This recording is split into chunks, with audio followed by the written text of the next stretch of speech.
Hi folks, so it's been a while now in lockdown, and we felt that it would be helpful to do the Superwomen Sessions, which is a series of talks with people in film, TV and broadcast about how to navigate this strange time and prepare for coming out the other side of COVID-19.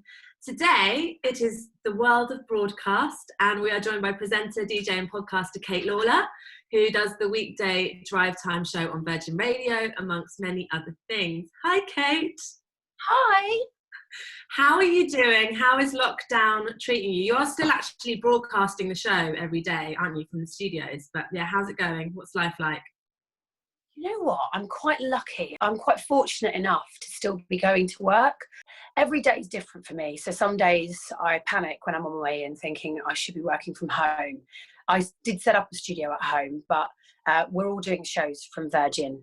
Most of the shows are coming from the news building, which usually has about 3,000 people working in it every day. I've never seen it so quiet. I'm driving in, the roads are dead, the congestion charge has been waived. NCP car parks, the barriers are up like 24/7. So it's a really quiet, quite eerie, but enjoyable drive in because no traffic. And then when I get to work, hardly any people there. But Virgin Radio making sure everybody sticks to the 2 meter rule. So we're only there's about 4 people in the office. So I'm quite fortunate because I get to, have some normality in my life, like going to work every day. My routine hasn't changed at all Monday to Friday. I'm still getting up at 7:30. I'm walking the dogs at 9 till 10. I'm doing a bit of a longer walk now. And then I prep my show at home, which I've always done. And then I go to work and I'm home by about 8 o'clock. The only difference is the weekends, not going out, not going to a pub, not going to a restaurant. But I'm grateful I've got a roof over my head. I've got my dogs. I've got the internet. I've got telly, I've got books, got the handsome. We live together, got company, can FaceTime family and friends. When you put it into perspective, like how people were back in world wars and being sent off to fight for their country and die, like we don't have it that bad. I know not everyone's the same, and there's a lot of families struggling and people have lost their jobs and they can't afford to feed their children. But broadly speaking, I think most people having to be told that they've got to stay at home and entertain themselves with the internet and books and telly, it's not that bad. It's just the worry of how long we're going to have to do it for. What was your path into TV and radio and broadcasting? And did you always want to be doing this? No, do you know what? I never ever thought about going into radio. But after I did Big Brother, which was 18 years ago now. 18 years ago. That makes me feel so old. I am old. 40. By the way, I'm going to be spending my 40th birthday on lockdown. Brilliant. Oh no! Can't complain. As long as I've got my health, I'm happy. So I did Big Brother in 2002, and then after that, I got a job covering. Do you remember Steve Penk? Yes. On Capital, I covered his late show, and then I did a Hit Music Sunday show with Andy Peters for a year on Capital. And then I went off and I learned to DJ, and I was DJing and stuff. And then Kerrang Radio got in touch, excuse me, in 2007 and asked if I wanted to do their breakfast show. So I moved to Birmingham and did the breakfast show there. Stayed at Kerrang for 5 years, and then I moved to Manchester, and then I moved to Virgin Radio in 2016. But it wasn't something I always wanted to do. I think after Big Brother, lots of opportunities present themselves to you. So I'm always I'm quite a yes person. So I thought, yeah, I'll give it a go. If I don't like it, I can always go back to working in IT help desk, which I never did. And I'm really thankful I didn't, because I really enjoy the radio. Yeah, that's how I got into it though. And has it been quite a mad one seeing how reality TV has changed? Because Big Brother was kind of like the OG of reality TV, wasn't it? And you were what, series 3 that you won? 3. Well done, Georgie. Series 3. Knowledge. Don't know if anyone remembers that. Won it. Yeah. Sure. People forget. Yeah. First woman to win as well. Yeah. It was that, you're right, it was the OG of reality TV. It's changed so much, but also when you look at things like Love Island, it's so similar to Big Brother. It's everybody in a house fancying each other and arguing, and it's so similar, yet it's moved on And there's just been so many different reality TV shows between Big Brother and Love Island. I mean, wow, you've had everything, haven't you? But it's been interesting, and it's flown by. When I look back at like my time in Big Brother, which is actually not too dissimilar to what we're going through now. Like, I was on lockdown. I was in a house. I couldn't leave. I didn't have TV. I didn't have books. I didn't have the internet. Didn't have a phone. I couldn't see anyone.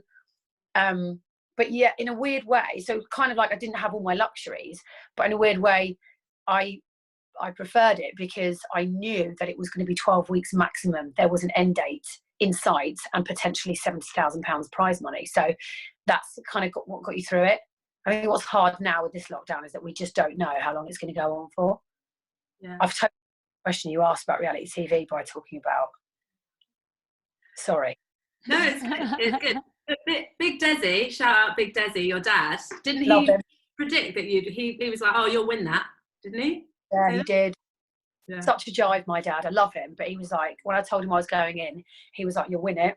And I was like, well, the thing is, Dad, it's a straight guy won the first year, a gay guy won the second year. It's time that a female won the show. So I think I'm going in, I've got a very good chance, like straight away, because I'm female. Like, people would want a woman to win.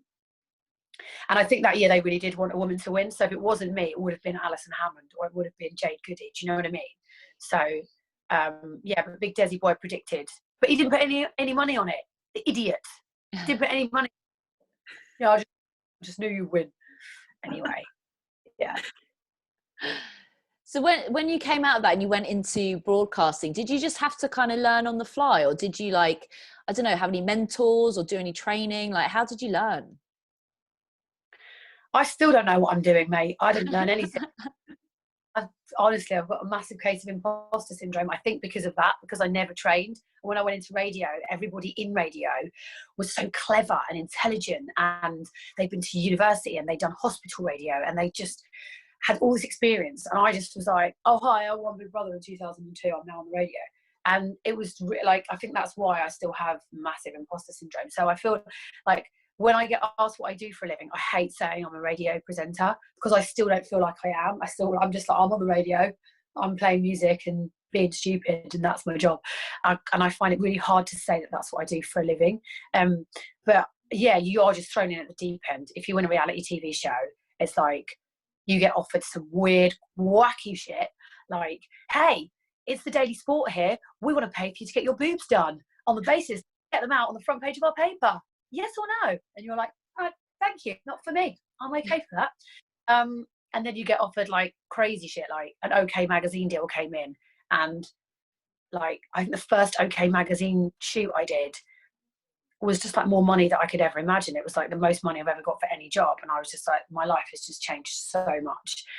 But then that wasn't really work, that was just a magazine shoot. But in terms of work, yeah, I just went straight into presenting. There were times where I'd be like, they wanted to screen test me for something, so I'd go in and screen test. Didn't have a clue what I was doing.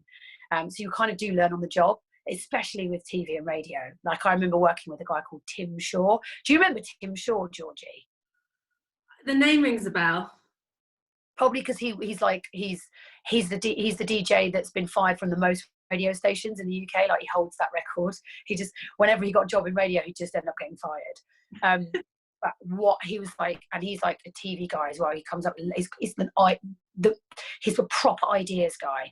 And watching him work, I did a breakfast show on Kerrang with him, and I was just like, first proper job really in radio, and I just watched him work, and I learned so much from the few months that we worked together. Then he got himself fired, so that was at the end of our working relationship. But he was just insane. Like, watching him edit, watching how he interviewed people, watching him drive the desk. I learned so much from Tim, and in such a short space of time. And then I guess everything else I've learned from producers and my peers at Kerrang and Virgin and stuff. Yeah. But talking on the radio for a living, like, it is a skill, even though, like, you came into it through a different route. But once you do kind of become a broadcaster and you get better at it and you learn all these things all the time, like, you do need to sort of have some attributes, I think, for that being your job, talking on the radio every day. What would you say those are? I mean, I suppose confidence is one. Do you think Big Brother the experience of being on Big Brother, where you can't edit yourself, you can't censor yourself, you kind of have to forget that the cameras are there. Do you think that stood you in good stead for being really comfortable, like behind a mic or in front of a camera? Massively, yeah. I've got no filter. I tell everything. I talk about everything that happens to me on the radio. So you've got some presenters who are real music focused, like really passionate about the songs, albums, artists, and everyone like that. I'm the complete opposite. I love music, but what I like to do is tell stories and talk about what's happening in my life. Bit selfish, but there's always something to talk about, and I love looking at the news and talking about that as well. But that's where I think from Big Brother as well, where everything was uncensored and whatever you did, people knew about. So I kind of think that I just took that across when I went to the radio. I was just talking about what I did every day, and it just kind of worked for me. So yeah, I sometimes do probably share too much, and I'll always say that. I'll be like, probably shouldn't be sharing this, but I'm going to anyway. That's the kind of style I've got. But I do also love working on a music radio station and getting the chance to play songs that I love. Do you think that's important for like young broadcasters to just like have a style and have a tone and a voice? Yeah, but I think you'll just find it naturally. Like, there was no way that I was going to do a Georgie Rogers on the radio. Like, I remember listening to Georgie when I was living in Manchester. She was on XFM, and I'd be driving home from the late show at 1 a.m. and she'd just come on. I'd be like, oh my gosh, she's so cool. I'd love to be able to present like Georgie Rogers. And you, like, your passion for the music and your knowledge about like music just from like across all the genres and all the years and decades gone by, like you just know everything, whereas I'm like, how does she know so much? I mean, you might well be Wikipediaing the shit out of it before every show, but I just think it's there. It's got it. That's who you are. You're so passionate about it. I had Brandon Flowers on my show the other day from the Killers, and I was so nervous. I was like, oh my God, this is where I feel like I can't. What do I say to Brandon Flowers? And I was just like, first thing I said to him, I was like, you got any dogs? Any pets? What's your dog? And eventually we started talking about his album, but my confidence, like I was more confident talking to him about, like I said to him, last time I heard your voice, you were at Brixton Academy doing a show, and he was like, God, that was a few years ago. And I was like, yeah, it was. And I was like, you know what, that's where Billy Joel recorded the music video to We Didn't Start the Fire. I think it was that. And he was like, no. And I was like, yeah. And Kathleen Turner and Michael Douglas and Danny DeVito are all in the music video, and they're all in white because they were promoting Romancing the Stone. And we ended up talking about like Romancing the Stone for half an hour instead of the album, because that's what I'm just comfortable talking about, other stuff that isn't music. It's weird because I'm on a music radio station, I should be comfortable with that, but I just think my confidence just is more like, let's talk about stuff that isn't that. Whereas Georgie, like music. Yeah, I know, but then I wish I could do more of the story. You know, like I need to work on. I find I need to work on my storytelling to kind of, because the music stuff sort of comes naturally. I think there's just a whole process, isn't there, of like you finding what you're comfortable with and what your comfort zone is. Yeah. But then you always sort of feel like you want the other thing as well. I don't know. It's hard. It's hard to kind of decide what kind of broadcaster you are, but then you sort of find your way with it. I don't know. Whatever you fall into. There's been moments where I'm like, right, I need to show more music passion, and I've almost tried to emulate another radio presenter because I thought that, you know, I should show more music passion. But then I do it, and then my producer's like, you're just wagging on about the music just then for no reason. And I was like, I was trying to be passionate, and he was like, shut the fuck up and talk about yourself, please, because that's where your strengths are. And I was like, oh, okay. Do you know what I mean? It's like someone said a while ago, it's like, don't ever try and be someone else, because you'll only ever be a bad version of them. You just have to try and be yourself. But it's such a weird thing when you're in a room, essentially. I mean, you have Jamie, your producer, but when you're in a room essentially on your own, talking to, and that's the radio that I've done for years when I was on XFM. It was me in a studio controlling the whole thing with no producer, no one else around, just me essentially talking to myself. But there's other people listening, and there's people included in that. But it is weird. It's a very weird job, isn't it? It's a weird job. Like, I've been there, babes, where I've not had I've worked for years with no producer at Kerrang, at Key. Actually, no, Key I did have a producer, but when you're on your own and you're just in charge of everything and you're just talking into a microphone, but you feel like you're talking to nobody, but you know that people are listening. You forget people are listening. You genuinely feel like you're talking to yourself. But that's the difference between live radio. Like when I pre-record anything, it just doesn't have that same vibe. You genuinely don't feel like you're on the radio. But even though you're in a room still talking on your own, if you're live, you do feel like people are listening, because obviously you've got people texting in and tweeting and stuff. But it is a weird job. Like when I got asked to host something recently, I was like, I can't do that.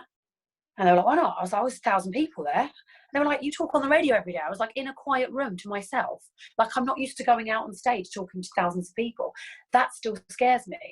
And they were like, why? And I was like, I don't know. Just because I'm not used to doing that. Do you know what I mean? I don't host events with loads of people staring like that. Because that's, well, whenever you do stuff like that, everyone's just like, you know, they do it the way they do, and you're like, is anyone having a good time? So I've got a question for both of you, because it is like, it's so different to what I do, and like I'm hidden behind a camera, and like, what was it like the first time you were both live on air, and like, was it terrifying? Georgie, you answer that first. I mean, yeah. It was, when was the first time? Well, the first time I was on air was in Jersey. I had to cover a radio show with 15 minutes notice on channel 103 in Jersey, and I had to do like the surf report and like the local town happenings, which was quite jokes, like a flower show this weekend. And I remember being like, oh my God, this is like, the adrenaline was just like firing through me. But I think Six Music, because when I started there, I'd had a bit of experience at XFM just as an intern and Virgin. So I'd done a few bits on air by that point and student radio and stuff. But when I did my first live bulletin on Six Music, I remember just being like, you've got to figure out some kind of coping mechanism to not freak out. Because suddenly you feel like, I mean, there's way more people listening to the station now. So now, and if I do radio too, oh my God, it's like, there could be millions of people listening right now. But there's just something, I don't know, I think in that first moment, I just found some kind of weird internal switch where you just switch and it's like, you're on, and you just don't think about external, the amount of people listening, the numbers, what people's reaction. You just have to just do it. It's like fight or flight, isn't it? Agree. I don't remember ever being nervous when I did my first ever show on Capital, covering for Steve Penk. I think I was too young, too caught up in the moment, not realising what a big deal it was. I honestly don't remember feeling anywhere near as nervous as I did recently when I covered Chris Evans' breakfast show on Virgin Radio.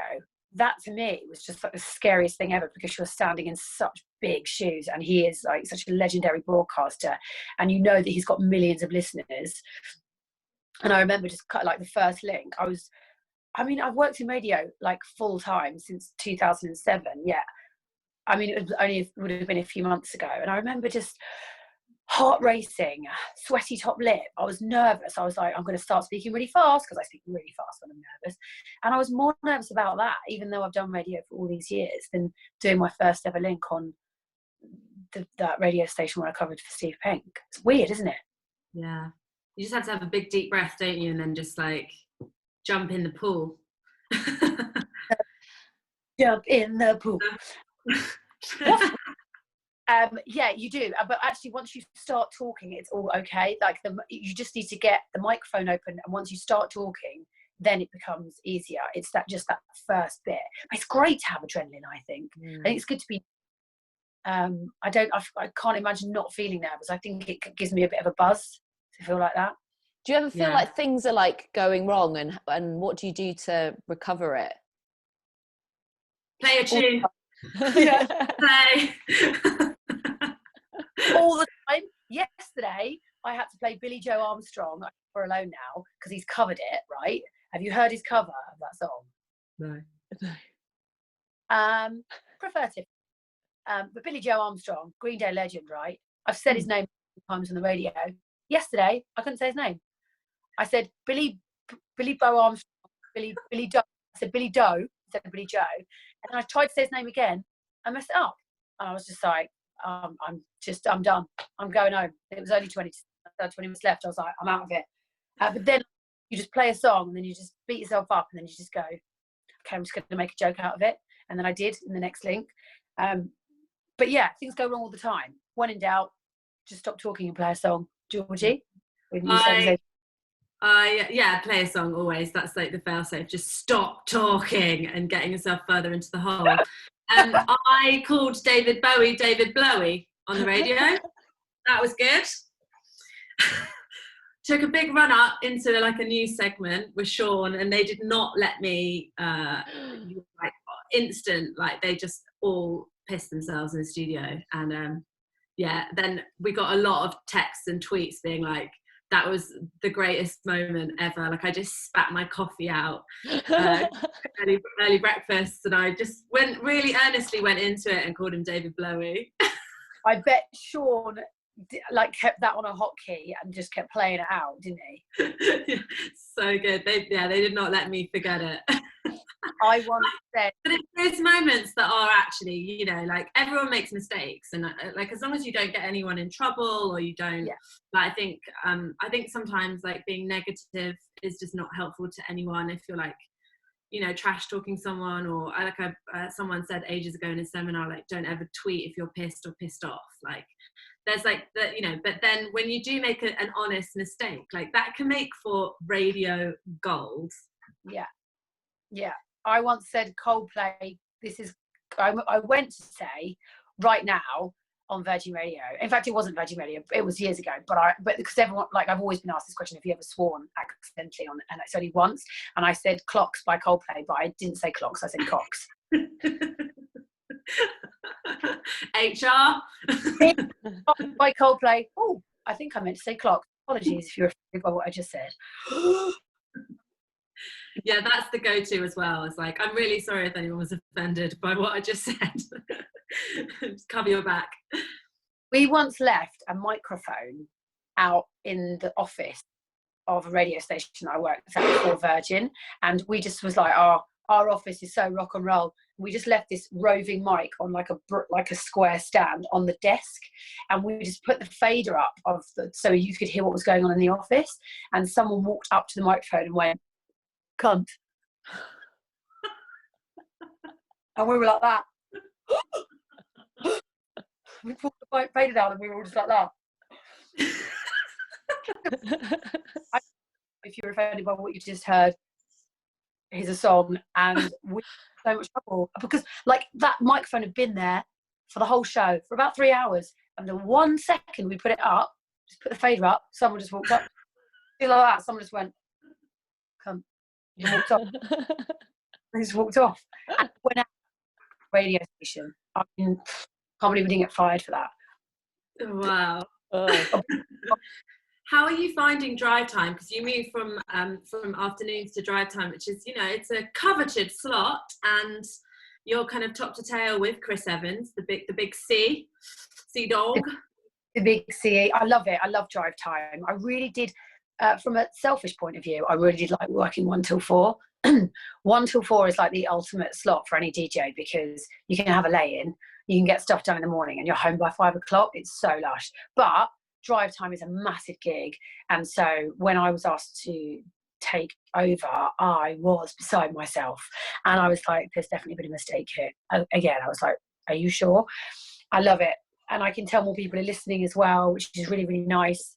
And we're building up a nice little family, and I love working with my producer Jamie. He's just so much fun, and he's really good at his job, and he makes me like, because I'm distracted all the time, so he just keeps me focused. And yeah, we're having a really good time. We had so much planned for this year on air, and it's just all been paused because of what's happening, so it's a shame, but we know that it will eventually, like, we'll come around to do it eventually. So yeah, I'm having a really nice time on drive though, and I really like covering for Chris in the mornings as well, because he's just got so many listeners. Like, when you cover for him, the text messages you get, just insane. But I really do enjoy drive time. Jamie's a legend. I love watching him in your Instagram stories. He's so funny. And your relationship is so beautiful, the way that you bounce off each other. And it must be so weird right now. I mean, you're making a lot of it in a funny way. It's like, stay back, you know, 4 meters, and he's on the other side of the studio, like a little kind of temporary desk. How are you finding it? Like not being able to have that like closeness, you know, in real space kind of thing. Oh, I love it. I don't want him near me. He's awful. Yeah, we've had to put him. So normally he's like, I'm here, and he's just the other side of the desk. He's now in the corner of the room, like he's sat in the corner like a naughty child. It's really funny. And every time he tries to come near me, I'm like, what are you doing? What are you doing, son? Back off. Because he take it seriously. And he's like, you make me feel like I've got the virus. And I'm like, you might have the virus. I might have the virus. Let's not give it to one another. Do you know what I mean? So like but it is funny. We are trying to make a joke of it, but also we're being sensible by staying at least 6 feet away from each other in the studio. Yeah, he's ace. He's been at Virgin Radio a year, and did you see his 1 year compilation of best bits on my Instagram the other day, Georgie? No, but I'm gonna watch it. Go on. I made him like on my grid. There's a 1 year of working. It says 1 year of working with Jamie, and it's like 2-minute video of all his like best bits.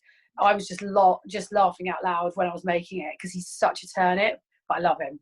He went to me the other day. Do you know what I really want? And I was like, hot dog. Like he's always eating. And he was like, no, I want a hug. And I was just like, oh. And I really want to give him a cuddle, but obviously I can't because distance. I felt for him because he lives on his own, and it must be really hard living on your own right now.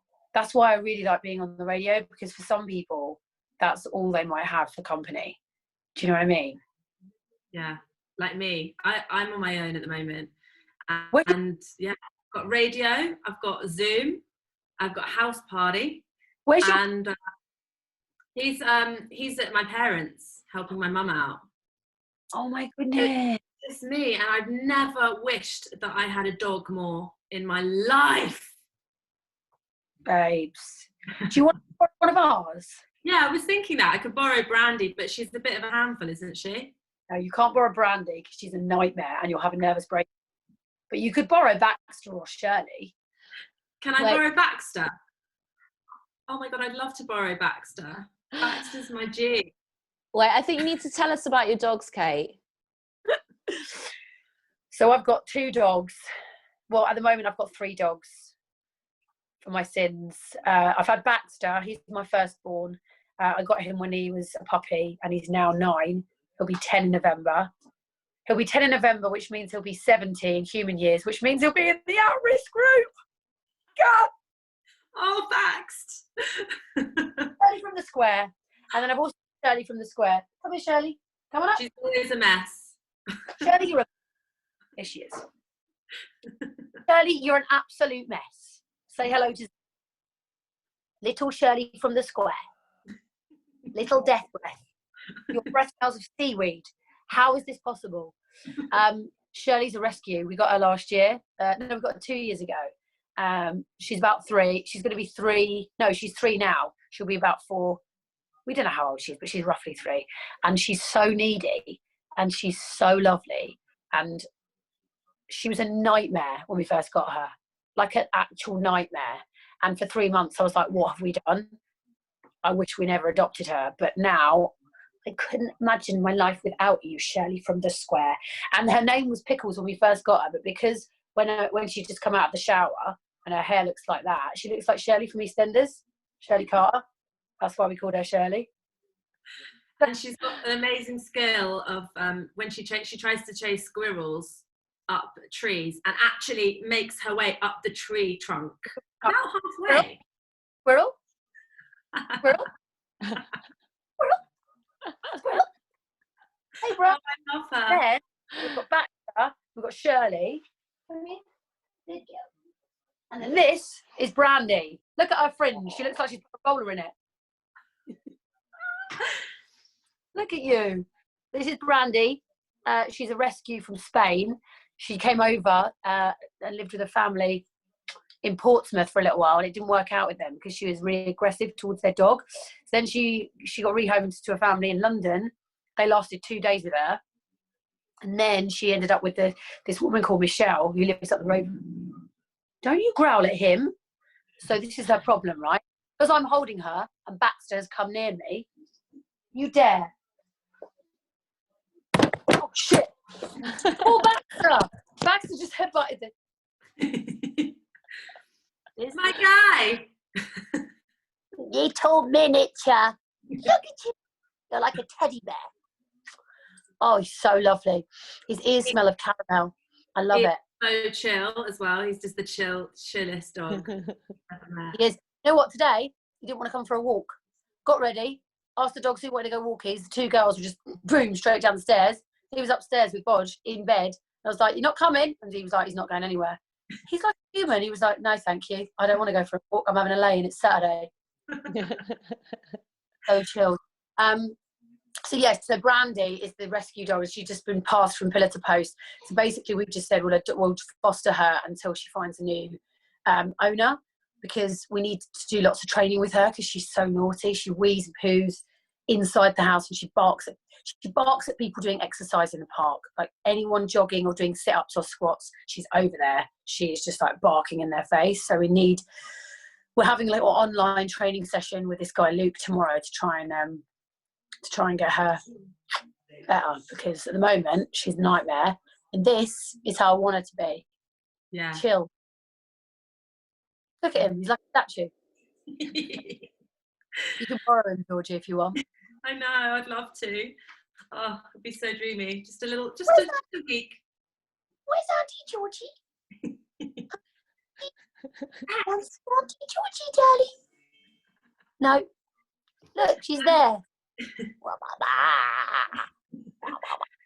We should also talk about your podcast, Maybe Baby. Tell us about that and how it's been, because obviously podcasts and having a successful podcast is quite different to having a daily radio show. Yeah, the podcast was, it's a funny one. Like a lot of people were saying to me a couple of years ago, you should do a podcast. Podcasting is becoming really big. And I was like, yeah, I'd like to, but I don't just want to do a podcast for the sake of doing one. Like, I'm not just going to do here's a weekly podcast about what's going on in my life. I do that every day on the radio. So I wasn't prepared to do one unless I come up with an idea. And then my fiance and I were talking about children, as we've done like since we first got together. And the debate that we always have is whether or not to have them. And he really wants kids. I've never wanted kids. And I was like, we should do a podcast about this, because it's very rare. Well, it is in my case. And everyone I know, like none of my friends are the same as me, to have a woman who doesn't want kids, but the man does. Because most of the time it's the other way around, and the women are like, come on, and the guy's like, go on then.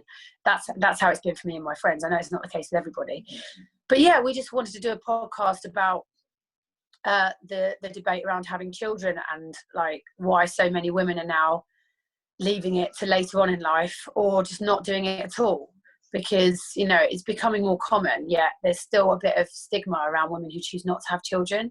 You always get but why don't you want kids then? And I feel like saying, well, you'd be really offended if you told me you were pregnant and I said to you, oh, why do you want kids?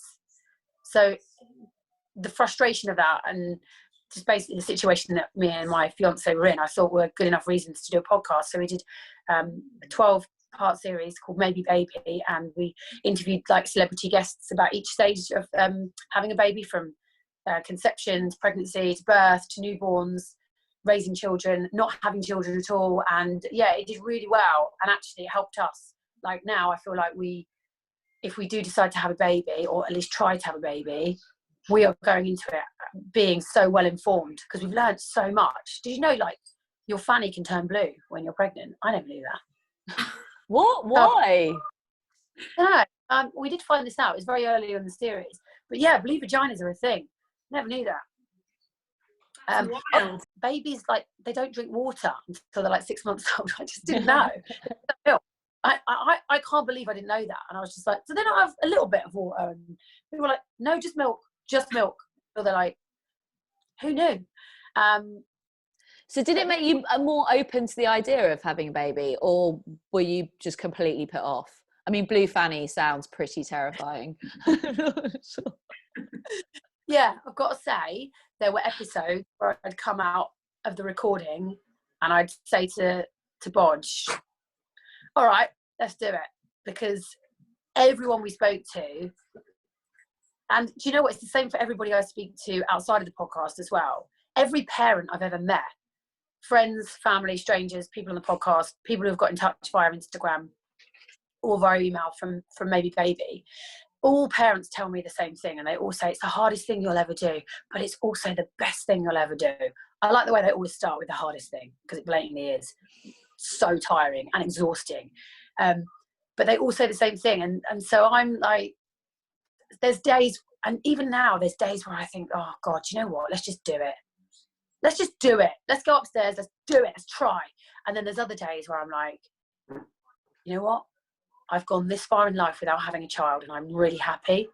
So what's the point in risking me not being happy? And I know that if I were to get pregnant, I were to grow a baby and I were to have it cut out of me, because there's absolutely no way I push it out of my vagina, that scares me so much. There's no way I wouldn't love it. Like, people always say to me, but you'd be a great mum. And I'm like, I know. But it doesn't mean that I should have a child. I am a great mum to the dogs. I'd also be a great stripper, but I'm not going to go and be a stripper. Do you know what I mean? So I don't feel like that I should, I don't owe it to anyone to have a child. And it's, if I don't want kids, then it's my decision at the end of the day. But I am with somebody who does want to be a dad, and I know he'd be a great dad to a little human being. So it is such a hard decision for me right now, because I'm going to be 40 in a few months as well.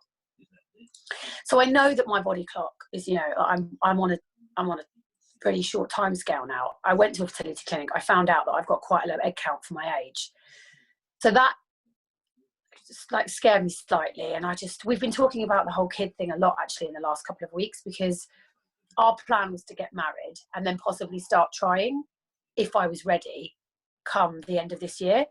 And I was just like, well, we're not getting married now, are we? And then Bodge was like, well, we could try for a baby. And the last thing I want to be now is pregnant, like not while this horrible virus is here and we don't know how long it's here to stay for. So that's the last thing I want. But also the wedding's being delayed, and I wouldn't want to try for a baby out of wedlock. So my time is running out, and I soon won't be able to debate whether I have a child or not. Do you know what I mean? Soon that decision will be taken out of my hands, because I'll go through the menopause. So it's a really horrible situation to be in. I don't regret not doing it sooner, because I've had the best life and I've done everything I want to do before it. And the happiest parents I know, if I'm going to be completely honest with you, are the parents that have had kids later on in life, because they've still had a chance to do everything they want to do. All the partying, all the drinking, all the fun stuff, all the festivals, all the raves, all the shagging, all those relationships, and then they've just finally settled down, which is why I believe I probably enjoy being a mum more now as an older mum, and I would be seen as an older mum because I would be having a baby well into my 40s. I think that I still think that I've made the right decision waiting, despite the fact that I would be an older mum. There's just so much pressure, isn't there, on societal pressure on women. It's like at different ages, it's like, oh, you should be married by now, you should be having babies by now, and all of that. It's like, and especially if you work in an industry as well, which is like a creative industry, where, it can be quite a difficult and daunting thing, the cost of having a kid, and then the what's that going to do for your career, what's that going to do, like, because it's a lot of big questions, isn't it? Yeah, I think women sacrifice so much. Like we back in the day, we couldn't have it all. It was, standard for you to be getting married when you were 18 and having a baby at the same time, and never working, and always being at home, being a mother and providing for your family. And now women can have the career, we can be mums, but the price we pay is that we have a career first and then have a child, which means that we might not be able to get pregnant as quickly as we would have had we not have had the career. I've got a lot of friends. I know so many women who are struggling to get pregnant, and it's because we are waiting. Like, the optimal time biologically for a woman to have a baby is when you're 18 to 21, because you have all the eggs and you're young. But women want to have careers, women want to make their own money, we want you know, like that's what I've always wanted. I've never ever wanted a kid. I just wanted to have a career. I wanted to make my own money. I wanted to own my own property. But it's really difficult because then you try and do it alongside that, and it's really tricky. I mean, actually, Bodge is just employed someone. She's a young mum, and she's really lucky because his company are quite good with flexible working hours, and she's only in her early 20s, and she's got a little boy, but she's doing really well. But it's not the same for every woman. Like, you know, if you have a baby in your 30s or however old you are, and you are like at a point where you're just about to have, you know, to step up, and you're had to have a promotion. If you have a child and you're off for 6 months to a year, that sets you back so much, and it's such a disadvantage for women. And men are so lucky to not have that. Do you know what I mean? Yeah. And even when you are working, like I don't know if the same broadcasting, but just the working hours, and, you know, I'll be away for months at a time. It's just not set up for having a kid. No. You basically, I mean, through these conversations, this has come up a few times with MJ yesterday and with Susie and Natalie about, you know, you kind of almost have to change roles and, you know, have a more stable job. And in that case, you're kind of sacrificing what you really wanted to do in the first place. Yeah. But there are women, you know, who've all they've ever dreamt of is, you know, being a mum, and that's great. And I love for all my friends that are just like full-time mums. I have so much respect for them, because being a mum, I've learned this just from seeing my friends and seeing how hard. No, Brandy, sorry, she's trying to eat my sock. My friends who are full-time mums and have more than one kid, it is a full-time gig. It is 24/7. There is no rest, especially like I've noticed it the last couple of weeks with seeing, you know, people homeschooling and also having to make sure the house is tidy and also make sure there's food on the table. It is a really hard gig to try and do both. Like I've got friends, like one of my friends is a paediatric nurse, and she's up every morning at like 5 a.m. She's dropping her little girl off to the nursery near the hospital, and then she's doing like 12-hour days, and then she goes and picks her little baby up, and then she has to go home and feed it, and then she has to cook dinner, and it's just, her life is just, I just can't imagine it ever being like that. I'm quite fortunate to have a job where the hours aren't so long, so I think if I had a child it would be quite easy, or easier, to kind of manage work life and mum life. But yeah, I feel for women who try and do both, because it is, you either want to be a mum, and that's great, and you're quite happy to stay at home, in which case, you know, you don't have anything to really, you don't have any worries. But then if you really want to push your career and have a child, it's a tricky one, isn't it? Yeah, definitely. There's a woman, yeah, you go called Anna Whitehouse. Do you follow her, Mother Pucker, on Instagram? No. She does like flexible working hours, especially with mums, and like it's really good to see people out there like fighting for, I don't know, like working mums rights, because I think the more companies realise, and it could happen during this lockdown, the more companies realise that women are able to work from home and do just as good a job as if they were working in an office or wherever, then hopefully women won't feel as like pressured into like not having a child because they want to keep their job. Do you know what I mean? Definitely. And I want to kind of talk a bit about social media and stuff, because you do it so well. Like, it's so funny. Your content is always so engaging, and it sort of is similar to the radio show, and it's very like, it's a look into your life. It's the dogs, it's work, it's funny things that amuse you. But in this time, obviously, like, we're bombarded with loads of news and everything's quite scary outside of that. What's a good way to approach it? Because it's kind of a time where people can really optimize on building more of a following and being more visible and doing more social content, but then also it's kind of overwhelming at the same time. Yeah, that's one thing I've thought long and hard about over the last couple of weeks as well. Like, what am I putting stuff out that's right for the time we're in? Because it is undoubtedly the weirdest time, the most difficult time, and you always have to think that there are people out there less fortunate than you, or that aren't having a good time. Like, I'm a true believer that if you have a routine in your life, it can make you feel better, especially in times like this. I just think routine at the moment is paramount. I think you have to, and I've said this on Instagram, like, genuinely, it's okay if you are not your most productive during a global pandemic. That's fine. I can understand people are anxious, worried, they're not feeling motivated at all. News is obviously making people feel really scared, but like if you can get up every morning at the same time, if you can shower, brush your teeth and just get dressed, I feel like that would just make you feel so much better than if you were to just sit in your pajamas all day scroll. Yeah. And I've done a few things on my Instagram about that, but I don't want to be too heavy. But I just think it's important to, like, you know, a lot of people have been saying, oh, I'm really enjoying your Friday night date nights with the handsome, because every Friday for the last few weeks we've been just having a date night indoors. But I don't want to be that person to be like, oh, look at me, I'm having a date, isn't my relationship so great, we're staying in and we're having a nice time, because we piss each other off during the week. So you have to make sure that you just strike the right tone and balance of what you're posting on social media. Like, I've seen a few posts of, you know, that I've thought, oh, is that the right thing to be doing right now? Like, where people are just kind of, it's all a bit too, because, you know, like lots of people losing their jobs and people have taken pay cuts, and some families can't even afford to, you know, feed their children. So I feel like if you're staying in but showing off drinking like bottles of champagne, it's not the right tone. Do you know what I mean? And it doesn't set a good example.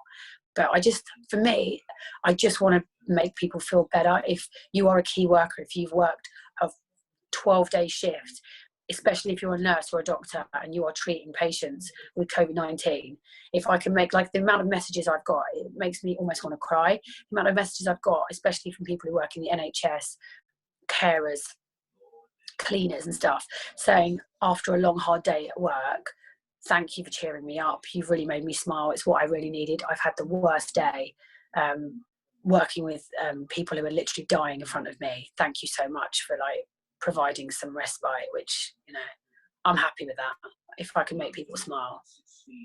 Definitely. One of the funniest things I think you've ever done on Instagram, you've done a lot of funny things, but the table service for Shirley. So Kate and Bodge, you'd obviously had a bit of dinner, maybe a couple of wines, and got a bottle of vodka and a light, and then pretended like Shirley was in the club.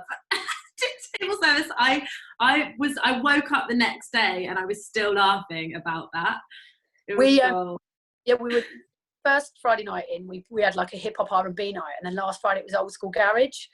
So we had like Rip Groove on, and Bodge was like, let's make espresso martinis, and he got this bottle of vodka out from like our drinks trolley thing, and I was like, why have you got Belvedere vodka, you wanker? Like, we're not in a club.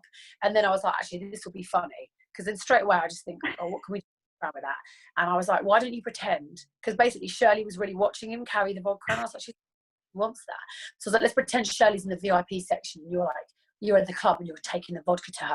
And then I was like, go and put some sunglasses on. He was like, I'm not.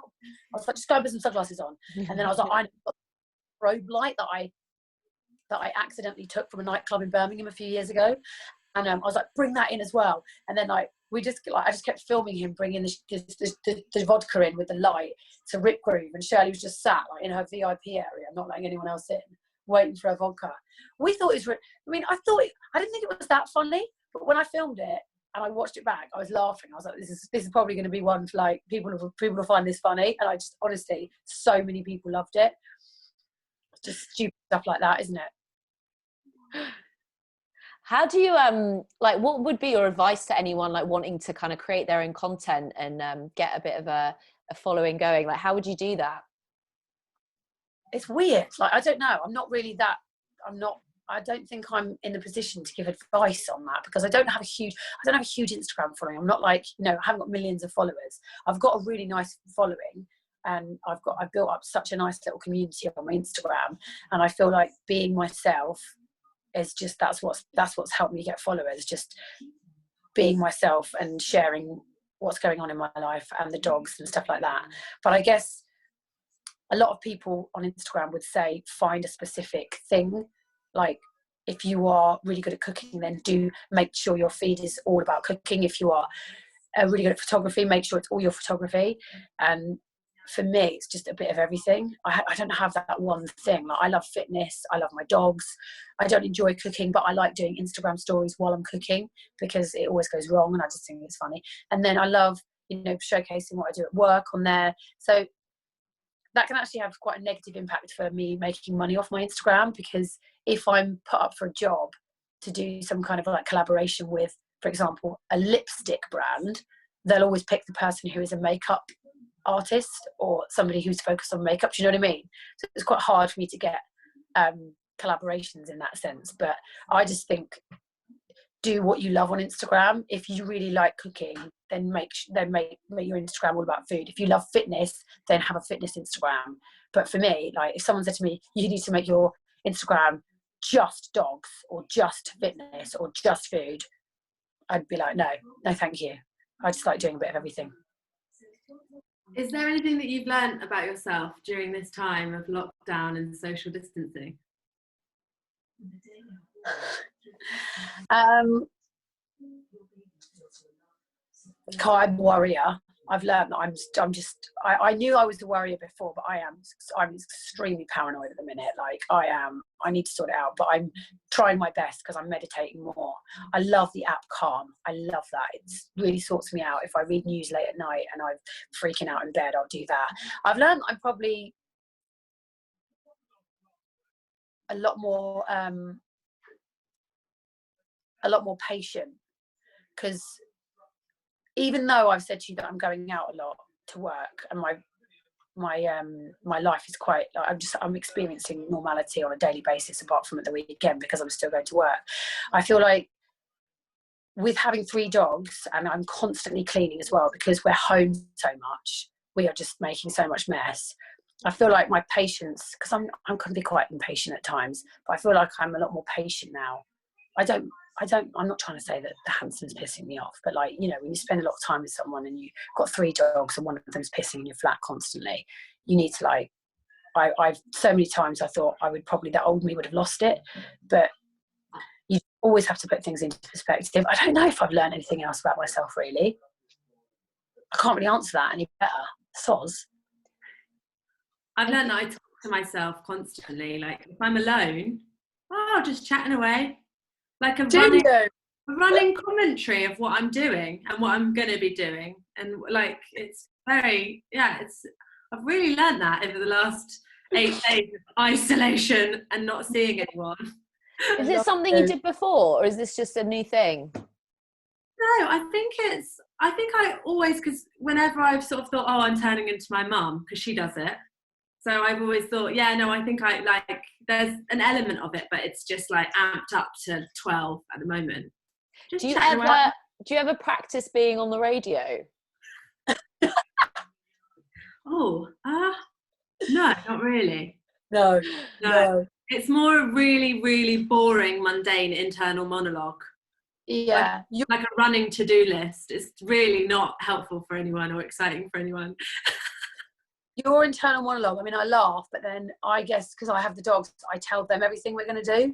Like, Mummy's just going to have a shower. I will be back in a minute. They don't understand me. They don't speak English, but I tell them everything. I talk to them constantly. So I guess that's the same thing. Me talking to the dogs and you talking to yourself. I've learned that I can bake. I'm actually not a bad baker. We made a lemon drizzle cake last week, and I was like, it's going to be shit. I can't bake. I can bake. I'm actually not that. I'm actually better than Mary Berry. Statement. I'm not, but I'm actually not a bad baker. Yeah. I mean, you mentioned that you're doing your meditation. Like, do you have any tips for just staying sane? I think the routine, like I was saying, if you want to stay sane, you need a routine. You need to get up and you need to brush your teeth. Even if you don't shower, splash your face with water and get dressed.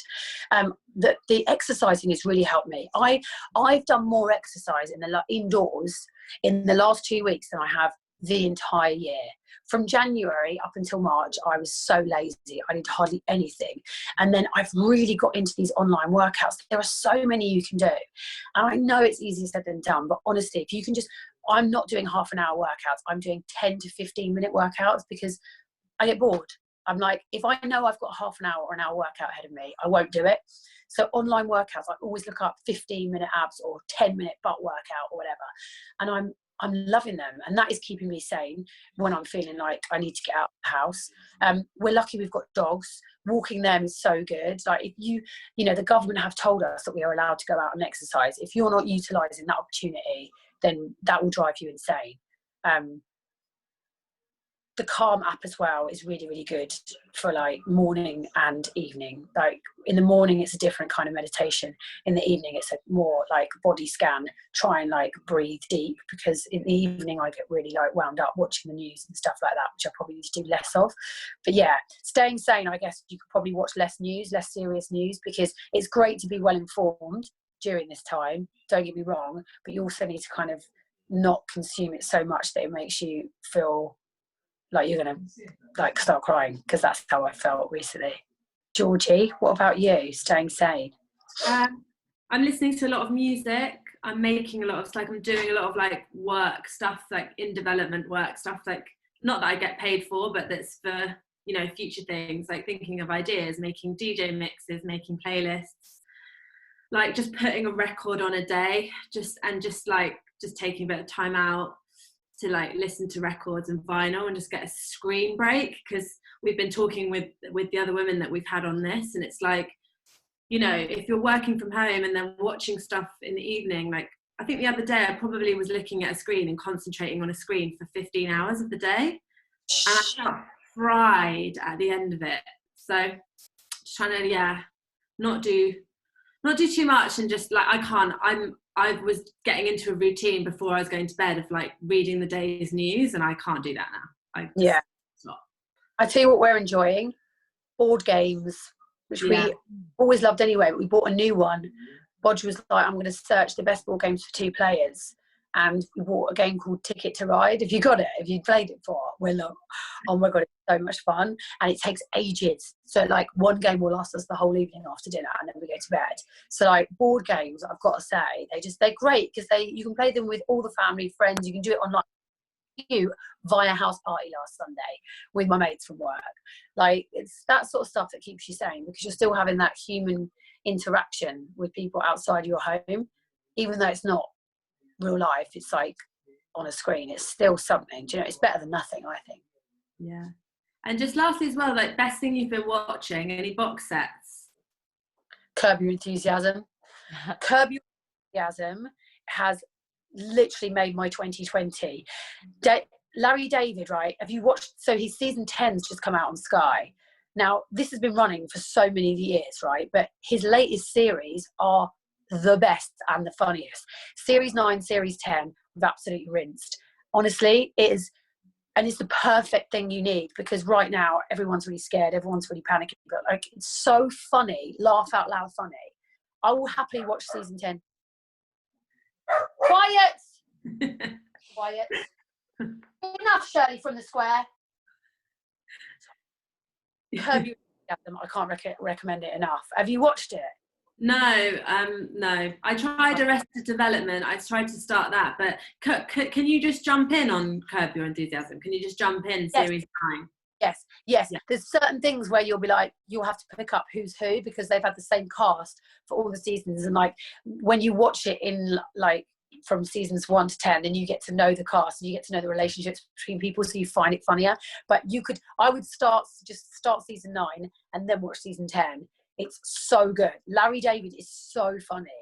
I mean, he's the guy who wrote Seinfeld, and like that was funny. But this is just, he just gets himself into trouble in every episode, and he says stuff he shouldn't, and it's so cringy. It's so funny, and it's like almost you're watching it going, that's so me. Like I would be like that as well. So that has got us through it. Curb Your Enthusiasm, Ticket to Ride, and online workouts. Yeah. Amazing. Thank you so much. That was great. Thank you so much, Kate. Thanks, Kate. Bye.